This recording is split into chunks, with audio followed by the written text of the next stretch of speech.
উত্তরের জেলা নীলফামারী থেকে ডোমার যেতেই চোখে পড়বে অপূর্ব একটি মসজিদ। এটি ওই এলাকার ৫০০ বছরের পুরনো মসজিদ। কিছু অংশ ভেঙে পড়ায় প্রাচীন মসজিদটি ভেঙে নতুন করে নির্মাণ করা হচ্ছে। মসজিদটি পূর্বে পূর্ব চিকনমাটি পুরাতন জামে মসজিদ নামে পরিচিত ছিল।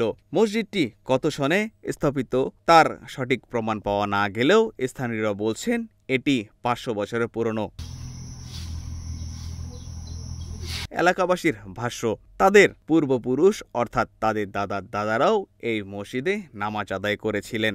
আশপাশে এলাকায় তেমন মসজিদ না থাকায় দূরের জেলা থেকেও নামাজ পড়তে আসতেন ধর্মপ্রাণ মুসলমানরা। এই ঘরটি হচ্ছে আল্লাহ তাআলার ঘর।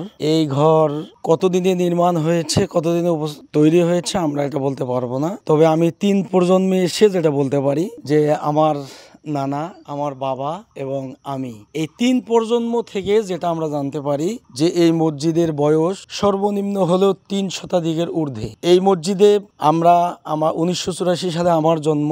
৪১ বছর বয়সে এসে যে মসজিদের কোনো নেমপ্লেট নাই, এই মসজিদের কোনো অতীত ঐতিহ্য এলাকায় যে থাকবে এটা নাই, শুধু লৌকিকতার দিকে মানব রচিত মানুষের মুখে মুখে যেটা শুনে আসি যে বয়স এত এত এত এত, আসলেই কত বছর এটা আমরা কেউ নির্দিষ্ট করে বলতে পারবো না। এই মসজিদ আমার দাদুর ঘর বলছি, আমার দাদার ঘর বলছি, এখন যে সঠিক খবর কেমন করে দিতে পারবো? এই আইডিয়াতে বলছি প্রায় ৩00-৪০০ বছর কম হবে না। এটা তো নির্দিষ্ট কোনো ডকুমেন্টস নাই যে মসজিদটা কত বছর পূর্বে। কবরস্থানগুলো দেখে বললাম যে আব্বা এই কবরগুলোও তো অনেক পুরনো, মসজিদও তো আমাদের অনেক পুরনো। উনি বললেন হ্যাঁ মসজিদ তো পুরনো। তাই আমি বললাম কতদিন বয়স হবে? ১০০ বছর।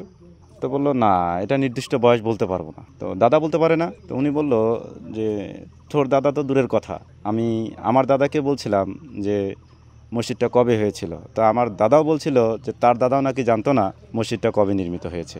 এই ধারণা বা ধ্যান ধারণা নিয়েই মসজিদের সম্পর্কে জানা। স্থানীয়রা বলছেন এই মসজিদে মধ্যরাতে জিনেও আসতেন নামাজ আদায় করতে। এই উজুখানার বাঁশকোনায় বাঁশের ঝাড়ে কোনো কিছু নাই, কিন্তু আওয়াজ হচ্ছে, শব্দ, জেকেরের শব্দ আসতেছে, এইটুকু আমি শুনছি। এরপর আজানের সময় যখন আমি আজান দেই ফজরে, বাইরে মনে হয় যে লোক আসতেছে, পায়ের ধ্বনি শোনা যায়। এমনকি আমার আজানের দেওয়ার সময় ঝিলিও সামনে আসি যায়, ঝিলি একটা পাওয়া যায়, কেউ ঢুকতেছে।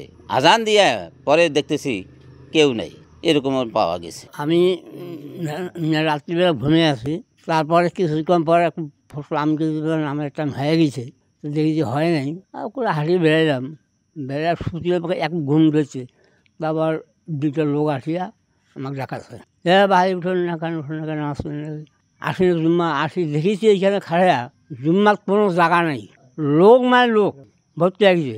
তারপর আমি চিন্তা করছি যে আমার বড় বাবা বলি বাবার এই জুম্মার যদি ভবিষ্যৎ জিন আইসে তাহলে কোনো করবেন না, ওনার বেটে ওইটা রাজু যেতেন। তারপর এখন এইখানে থাকিয়া একটা লোক আমাকে ধরিয়া নিয়ে গেল, নিয়ে আগত খাড়া করে দিলাম। আমি বলছি যে একটা আলেম মানুষ, আমি একটা সাধারণ লোক, খুব চিন্তা ভাবনা করে আল্লাহর নাম নিয়ে খাড়া আমি নামাজ পড়াইলাম। ফজরের 2 রাকাত ফরজ পড়াইলাম, নামাজ পড়ে এখন আমি আসেছি, সবাই আমাকে সবাই এখানে এইখানে দুয়ার যখন আসি বলল, তখন ভিতরে একটা যে খুব ভয় চাপি হলো। তারপর যখন এইখান থেকে আমাকে লোকরা বিদায় যায়। আমি আসিয়া আবার শুইলাম, শুয়ে পুরো এক নিচে নিন হইল। আমার মা আমাকে লাগাইছে, বাবারে নামাজ পড়ে যাবেন না, কোনো সময় হয়নি, কতদিন সময় হয়েছে। এই আসিয়া নামাজ পড়ল।